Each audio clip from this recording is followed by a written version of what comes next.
Hello மக்களே, வணக்கம். நான் இந்த வீடியோவில் என்ன பார்க்க போகிறேன்னா, ஐபிஎல் ஏலத்துக்கான ஷார்ட் லிஸ்ட் வந்திருக்கு. அதில் யார் யார் எந்தெந்த அணிக்கு போவாங்க, சிஎஸ்கே யார் யார் எடுப்பாங்க, அதை தான் பார்க்க போகிறோம்.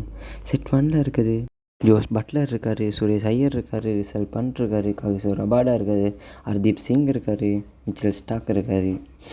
செட் 2ல் இருக்குது லியம் லிவிங்ஸ்டன் இருக்கார், யுஸ்வேந்திர சாஹல் இருக்கார், டேவிட் மில்லர் இருக்கார், கேஎல் ராகுல் இருக்கார், முகமது ஷமி இருக்கார், முகமது சிராஜ் இருக்கார். நான் நினைக்கிற மாதிரி இந்த மாதிரி சிஎஸ்கே அணி எடுக்க போகிறது உங்கள் எல்லாருக்குமே பிடிச்ச லியம் லிவிங்ஸ்டன் தான். அதே நேரம் மற்ற அணிகள் ரொம்ப எதிர்பார்ப்போடு இருப்பாங்க. அதே நேரம் பஞ்சாப் அணிக்கான ரொம்பவே வாய்ப்பு இருக்குது. இந்த மாதிரி பஞ்சாப் அணி சில நேரங்களில் ஆர்டிஐ பயன்படுத்தி லியம் லிவிங்ஸ்டன் எடுப்பாங்க போல். அடுத்ததாக நாங்கள் பார்க்க போகிறது செட் 3. அதில் ஹாரி ப்ரூக் இருக்கார், டெவான் கான்வே இருக்கார், ஜே.ஃப்ராஸ் மெக்ரோஸ் இருக்கார், எடம் மாக்ரம் இருக்கார், டேவிட் படிக்கல் இருக்கார், ராகுல் திரிபாதி, டேவிட் வார்னர். சிஎஸ்கே அணி ஆர்டிஎம் பயன்படுத்தி டெவான் கான்வே எடுப்பாங்களா, இல்லாட்டி டேவிட் வார்னருக்கு போவாங்களா, இல்லாட்டி ராகுல் திரிபாதி எடுப்பாங்களா? அடுத்ததாக பார்த்தோம்னால செட் 4 வந்து ரொம்ப முக்கியமானது. அது ஒரு ஆல்ரவுண்டருக்கான லிஸ்ட்.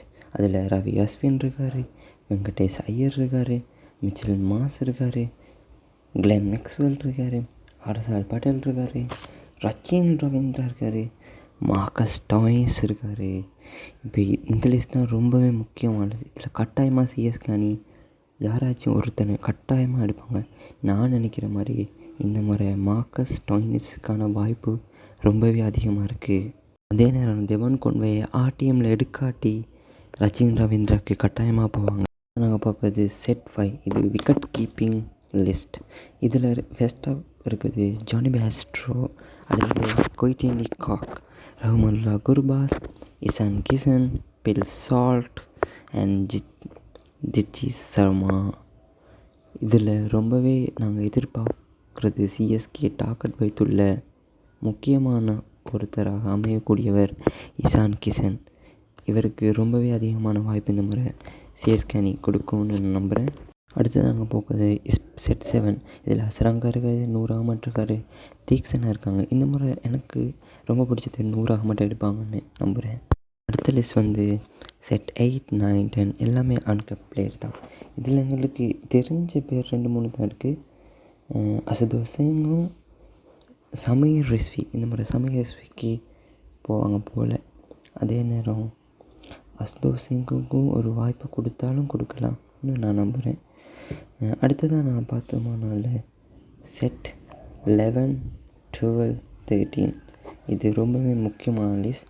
இந்த லிஸ்ட்டில் ஃபஸ்ட்டாக இருக்குது மயங்க் அகர்வால், அடுத்தது ஃபெஃப் டு பிளஸி, பிலீப்ஸ் இருக்கார், ரோமன் பவுல் இருக்கார், ரெஹானி கூட இருக்கார், வில்லியம்சன் இருக்கார்.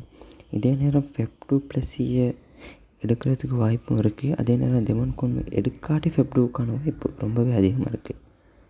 இதெல்லாம் நாங்கள் பொறுத்திருந்து தான் பார்க்க வேணும். அதே நேரம் அடுத்த லிஸ்ட் என்ன, இது செட் 14க்கான லிஸ்ட். இதில் சேம் கரன் இருக்கார், மார்க் யங்சன் இருக்கார், டேர் மிச்சல் இருக்கார், குர்னால் பாண்டியா இருக்கார், நிதிஷ் ராணா இருக்கார், வாஷிங்டன் சுந்தர் இருக்கார், சாதுல் தாக்கூர் இருக்கார். இதே நேரம் சேம் கரன் இல்லாட்டி மிச்சல் மாஸுக்கு போவாங்க போல். இப்போ செட் 15 பார்த்தோமானால் இது ரொம்பவும் முக்கியமான லிஸ்ட். இதில் புவனேஸ்வர் குமார் இருக்கார், தீபக் சஹர் இருக்கார், கொச்சி கூட இருக்கார், அக்ஸாப் தீப் இருக்கார், தேஷ்பாண்டே. உங்கள் எல்லாருக்கும் அடுத்த செட் வந்து 23, 24 நெல்லன் இருக்கார், டகட் இருக்கார், மணிஷ் இருக்கார், ரோய் ரித்தஃபர்ட் இருக்கார், வின்ஸ் இருக்கார், சபாஸ் இருக்கார், மொயின் அலி இருக்கார், டிம் டேவிட் இருக்கார், தீபக் கூட இருக்கார், செஃபட் இருக்கார், உமர் சாய் இருக்கார், வில் ஜாக் இருக்கார். இதுதான் ரொம்ப முக்கியமான செட் 6. இதை தான் நான் லாஸ்ட்டாக வச்சுருந்தேன். ஏன்னா இதில் தான் ட்ரெயின் போல்ட் இருக்கார், ஹசல்வுட் இருக்கார், அவிஸ்கான் இருக்கார், பிரித்திஷ் Krishna, D Natarajan, Nokia, Khaleel Ahmad. இந்த முறை சிஎஸ்கே நவீனுல்லாக்கு இந்த முறை எடுப்பாங்கன்னு எதிர்பார்க்கப்படுகின்றது. அதே நேரம் சிஎஸ்கேயின் பிளேயிங் 11ல் இந்த முறை ஸ்ரீலங்கன் பிளேயர்ஸுக்கான வாய்ப்பு கொஞ்சம் அதிகமாகவே இருக்குது. பொறுத்திருந்து பார்ப்போம் என்ன சிஎஸ்கே நல்ல முடிவு, நல்ல பிளேயரை எடுப்பாங்கன்னு நாங்கள் நம்புகிறோம். நன்றி மக்களே. இந்த சேனலை லைக் அண்ட் சப்ஸ்கிரைப் பண்ணி மேலும் மேலும் நல்ல வீடியோவை உங்களுக்காக நான் கொண்டு வரேன். தேங்க்யூ.